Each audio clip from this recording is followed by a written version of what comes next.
Mən də bu sözləri çox eşitmişəm. Bu yaşdan sonra oxumaq da nədir? Amma mən düşünürəm ki, oxumaq üçün, təhsil almaq üçün yaş məhdudiyyəti yoxdur. Bəli, stereotiplər var, amma mən onlara əhəmiyyət verməyi çoxdan dayandırmışam. Düşünürəm ki, insan öz yolunu, doğru bildiyi yolu özü seçməlidir.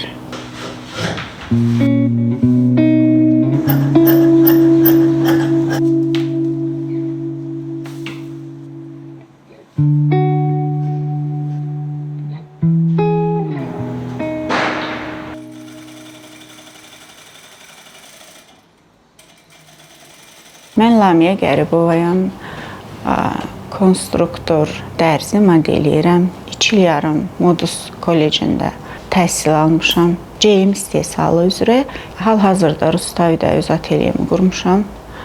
Həm xidmət göstərirəm, həm də gənc xanımlara, qadınlara tikiş öyrətmək istəyirəm. 45 yaşım var, 2 övlad anasıyam. Bir oğlum var, bir qızım. Atelyemi açmamışdan əvvəl mən oxuyordum. Ona görə paralel olaraq müəlliməmin atelyesində praktikant işləyirdim. Öz şəxsi sifarişlərimi də götürürdüm. Evdə, demək olar ki, gec saatlara qədər evdə öz sifarişlərimi işləyirdim. Yəni günümün 15-16 saatını bax elə buna həsr eləmişəm. Anam və xalam professional dərzidirlər. İlk müəllimlərim onlar olublar. Bir də bu peşədə məni cəlb eləyən dəqiqlik və incəlik oldu. İncə işlərlə məşğul, həm qadınları gözəlləşdirmək, geyindirmək daha da məni cəlb elədi. İlk baxışdan müştərinin inamını qazanmaq elə də asan deyil.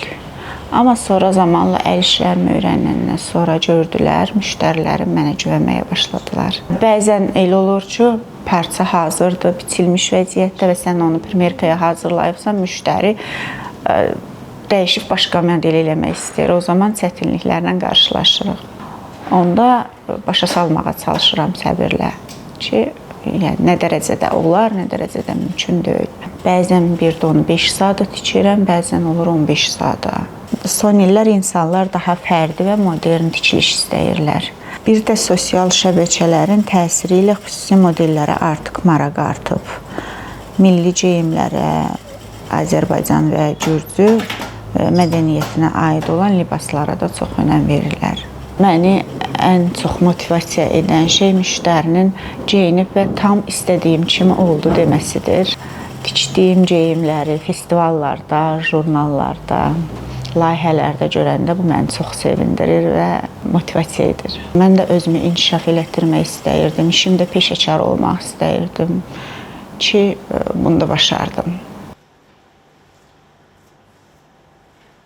Hər qadın kimi mən də bu balansı qorumaqda çətinliklər çəkirəm. Evdə də, atelyədə də planlı şəkildə işləməyə çalışıram. Vaxtı düzgün böləndə bu çətinliklər aradan qalxır. Hər qadın həm ana ola bilər, həm iş sahibi ola bilər. Bizim qadınlar əslində istedadlıdırlar. Sadəcə özünü doğrulda bilmir çoxsu, inkişaf elətdirə bilmirlər. Mütləqdir ki, qadının öz peşəsi olsun. Heç kimdən asılı olmayaraq öz ayaqları üzərində dura bilsin. Bu təkcə pul qazanmaq demək deyil.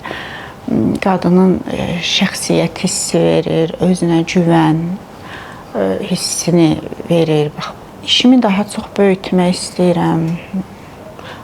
Daha böyük layihələrdə, festivallarda geyimlər tikmək istəyirəm, sərgilərdə. Lamiya Couture böyütmək istəyirəm.